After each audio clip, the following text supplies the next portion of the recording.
I see trouble coming. I see those things hitting that mic over and over again. Maybe. Yeah, maybe. We'll see. I might be very skilled, though, with my pearls. Really? All right. Watch. If you just don't move at all. You look great, though. Thank you so much. Let's talk about the movie that you cut me out of. No, but first, should we just say, I feel so bad about you being cut out of our movie that we did so long ago. I do. I've carried huge guilt. And my first movie. It was her. And now, believe me, I'm sure that they're really sorry. Yes. Yeah. And she was great in the movie. It's called The Seventh Sign. And yes. I'm not in it, so if you're my fan, don't see. If you like her, then you should see it. But well, and I just thought about coming on. It's been a long time. You've been trying to get me to come on, and we finally worked it out. So, as my gift, here is the premiere. If we could roll. If we could roll a little piece, does somebody have that? Wow. To do for us? I'm excited. How you doing, Mom? Good. Yeah? Good.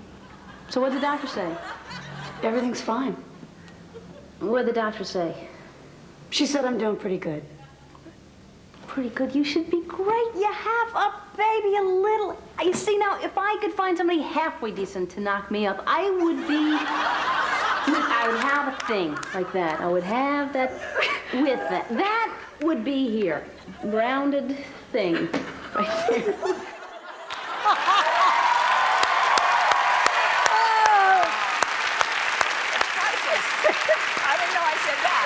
Nor did I. Are you still working on that plan? I'm still looking for somebody to knock me up. It didn't work out like that. It's the first time I've seen it, too. That's hilarious. Oh, my God, that's hilarious. All right. Now, maybe you can explain why I was cut out of all the other movies we did together. What? Do you remember St. Elmo's Fire? Oh, God, Thank God my mother was there to take pictures, Let's because see. I don't know why. All right? What about Ghost? You see. You cut me out of Ghost. G.I. Jane. Let's see. That one. I went to a lot of trouble. And it's key. Do you see she has good head shape? It's very important when you shave your head. I know, you were really lucky. Yeah. And what I do for you to be in a movie with you, striptease, I don't know why.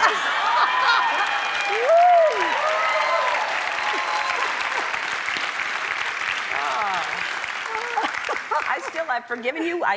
When Ashton was here, I gave you all an anniversary gift. Fantastic anniversary gift, because it was our first, which is paper. And we got 2 gorgeous rolls of toilet paper. Yes. And which I have up on a shelf that I stare at every day. Really? Yes, I do, in a place of honor. I'm so glad. Well, Ellen. Oh, that's wonderful. Yeah, it does. And next year, whatever that is, I'll give you something, and it'll go next to the toilet paper, whatever that is. Do you know what the second year is? I don't. Who All knows? right. And so because I like to try to get you stuff that you need. Well, this I do need. Toilet paper. It. No. I'd have to, you know why? Because I'd have to try to figure out how to get to the roll back to front. So I didn't use my special embroidered Ellen. Because that would be really sacrilege. I love that. Wiping with that, couldn't do it. Are you, I have so many areas, but I'm going to go this way. Okay. You and Ashton bought guns, is that right? You're shooting guns now? Well, we now? did, from when we were doing Mr. Brooks, one of the key parts of, playing someone in law enforcement is you carry a weapon. You hold it. So we did get out there and shoot. And, it's important because I think as a couple, you have to find things you can do together. Right. So shooting guns, and that was an excellent way of getting closer. Yeah, well, and to keep somebody in line, too. Yeah, it works because, Because you're better, right? On most occasions. Really? Of everything you're saying? Not in everything. But at guns. But perhaps this. Yeah. Y'all are a cute couple, I'll say that. And these pictures in Vanity Fair that Annie Leibovitz took, I love these pictures. They're amazing. Sweet. And you and Ashton and Bruce. Yay. And explain to people out there who are trying to figure out, because I'm sure there are a lot of families that share children and would like to. How was it easy from the beginning, or was it? You know what? Look, it's not something that's automatic. It's not easy. I think it takes a mutual desire, and certainly to put your children first. And the bottom line, and really the truth is, it is much harder to hold the anger and be operating from that place than it is out of a place of joy and celebrating the love, not the loss. It's easy to say, but I mean, it's like you're hanging out with I mean, I don't know. I mean, and Bruce is a strong guy. And so I just think that's amazing. But he's also hilarious, fun to be around. I mean, yeah. I love him. he truly is one of Ashton's favorite people. Yeah, you see that. You can see that they really genuinely like each other. But I just think that's amazing that y'all have such an integrated family like that. And that I have to, it's not something I can take credit for alone, because without each of them making the effort for us to be able to do that, it wouldn't work. And it really does require everybody to come together. And they both, it works. It's cool. It's a lot. But I told Ashton when he was here, I could see how, because I think there's a lot of similarities in the two of them. And we all own guns. Yeah. Really? Is that what it is? All right, we take a break, and then we're gonna talk about if you're pregnant or not, I think. Oh, really? Yeah. Do I look fat? I saw a picture of a bump in Really? a magazine. And when they say bump, you know Yeah, and if they say it. We'll be right back. Back with Demi Moore. All right, so I don't know. I don't pay attention to a lot of it, but I hear people say, oh, there's a lot of rumors that you're pregnant, you're trying to get pregnant, you are, you're not, or do you want to talk about that? Well, I look at it and I think, gosh, maybe I need to get to the gym, am I looking fat? Or they just said, is there a bump or is it a bad dress? That's horrible, isn't it? It's rough, but you know what? I have to encourage them, because I feel like one of these days they're gonna get it right. And they're really trying. You have to think of it, I feel like they're almost like the kindergartners, where you don't want to put them down and say, God, you really blew it. You're not right, you're not right. Right. Because I think one of these days, they always do seem, if they keep up. One day you're gonna say I'm pregnant, and they're like, no, you're not. Yeah. Now, so that means that you are trying, you want to get pregnant. I think it would be wonderful. Look, what wonderful. Yes. But I can't say that I'm unhappy at having the time that we've had just with each other. Yeah. I mean, as it is, we already have 3. Right. That's full time already. Right. It's a lot of work. Yeah. That's a whole lot of work, but you still would start over again, have a brand new little baby. Definitely. And probably encourage maybe a boy to come along. I would be good with either. Mm-hmm. I really. That's exciting. Yeah. That's great. Why not? Now, would you adopt? It's worked for me. Yeah. No, you're a good mother. They're good kids. They are. They're good all girls. amazing they kids. They are. Now, so you lived in Montana, or do you still Idaho. live there? Well, Close. It's close. Mountains. No wonder I've never been able to find your house. Driving around. She's got to be in one of these mountains.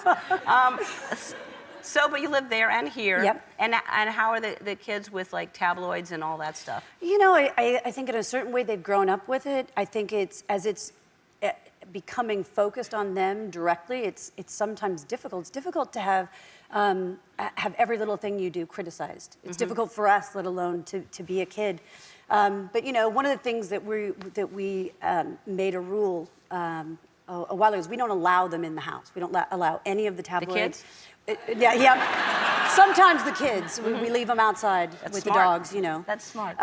We don't allow the tabloids in the house.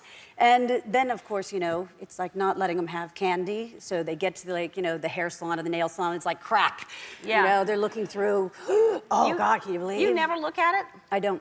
See, I say that. I don't ever buy them. But then I see one and I'm curious, and it is. You just kind of, you want to look at it, and I know better. No, I can get there. If I'm on an airplane and then somebody's got it, I feel the same kind of, compulsion, but I really do try. To find out, and none of that stuff is true, It's true. then you still read it.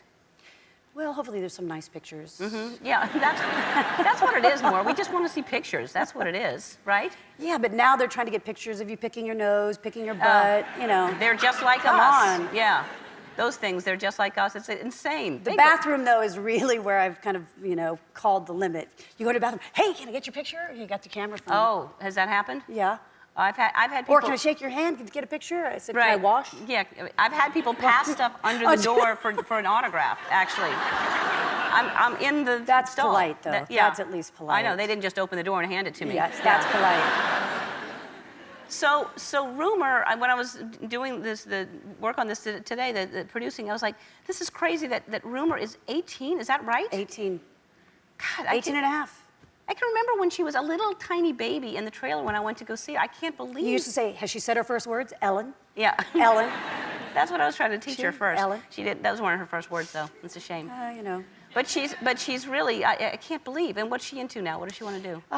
You know, she has a beautiful voice, beautiful singing voice, and I think she's just she may follow in this path some way. I've got one going to school in France, the 15-year-old, and Scout. yeah. And Tallulah, what's she doing? You know, she's in 7th grade. Yeah. She's being a 7th grader, and Because she's hilarious. That's a kind of an older picture, Yep. right? But Tallulah was just hilarious. oh yeah. That party that you had, a birthday party that she was hilarious. She's very special. All right, we're going to come back. We're going to talk about Mr. Brooks, the movie, and we're going to talk about your new obsession that I want to learn about. Oh yes. I really do. All right, we'll be right back.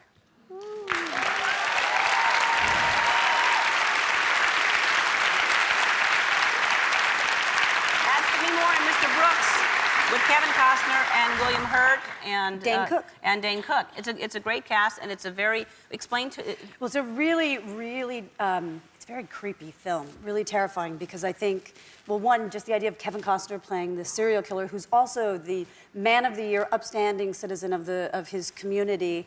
You know, he's really our biggest fear, which is that, you know, he's our neighbor with the bodies in the basement. And he, on top of it, is a, you know, a serial killer with a conscience. He's a nice guy with his family. Yes. And with a lot of people. Then he's just got this one little side of him that has a Got a little problem. He's got a little problem that he's trying to work out by going to AA. He's trying. He's trying to work out his addiction. Right, right. He doesn't tell people in AA that that's the problem. No, he just says, I'm an addict. Yeah, that's right, enough, right? he doesn't say that He doesn't say I'm addicted to killing, but it's No. it's good. It's really it's scary, and it also, I think it takes a big turn in the middle of the movie. I won't say what, because it gives away what happens, but Okay. it's good. It's really good. I think people will like it, and it's definitely, I think it does keep you Guessing. Guessing. All right, I just guessed that. So, all right, tell me about the obsession, because Okay, because speaking of addictions, this truly is an absolute addiction. It's Mexican trained Dominoes. Okay, so you've got some players out there. So What's the difference between Dominoes and that? All right, Mexican train goes up to double 12. And only 8 people can play.